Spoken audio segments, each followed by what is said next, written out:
बालपण बालपण म्हणजे काय? एक सुखद अनुभव.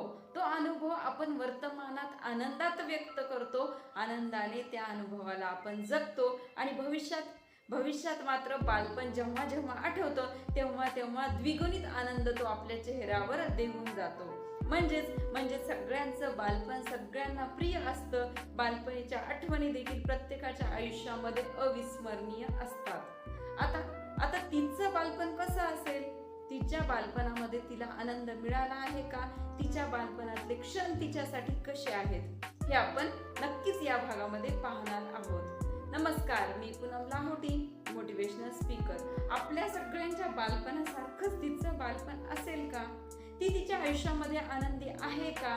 तिच्या बालपणातल्या आठवणी तिला मोठं झाल्यानंतर जेव्हा आठवतील तेव्हा त्याचा तिला आनंद होईल का? की तिला त्या आठवणींपासून कदाचित दुःख मिळेल, कदाचित तिच्या चेहऱ्यावरचं हास्य कुठेतरी लपून जाईल. असं काही घडणार आहे का? चला तर मग काय करूया?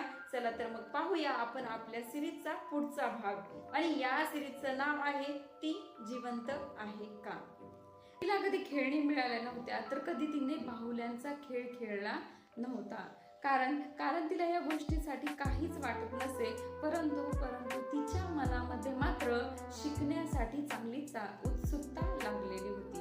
तिला शिक्षण घ्यावं वाटत होतं. तिला वाटत होतं की मलाही कोणी पाटी आणून द्यावी आणि मी त्याच्यावर अक्षर काढावे, असं तिला नेहमी वाटू लागलं होतं.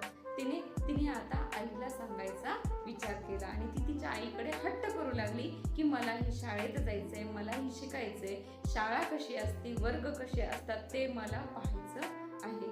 तिच्या मनामध्ये शाळा पाहायची जेवढी उमेद होती, जेवढे तिच्या मनामध्ये उत्सुकता लागली होती शिक्षणाची, तेवढंच तिचं मन तिला सांगत होतं तू शिकू शकतेस, तू करू शकतेस, तू फक्त प्रयत्न कर. आणि ती तिच्या आईकडे हट्ट करू लागली. आता जेव्हा तिच्या आईने घरात सांगितलं की मुलगी शिकायचं म्हणते, तेव्हा काय झालं असेल? तेव्हा घरातून चक्क नकार आला.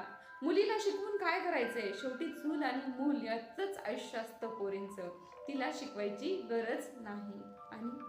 आणि एका क्षणात तिचे स्वप्न जणू एखाद्या पाखराचे पंख गळतात तसे गळून पडले. आणि तिचं मन काय म्हणत असेल? त्यावेळी तिचं मन रडत नव्हतं, ती डोळ्याने रडत होती. परंतु तिचं मन तिला म्हणत होतं रडून काहीच फायदा नाही. जर तुला शिकायचं असेल तर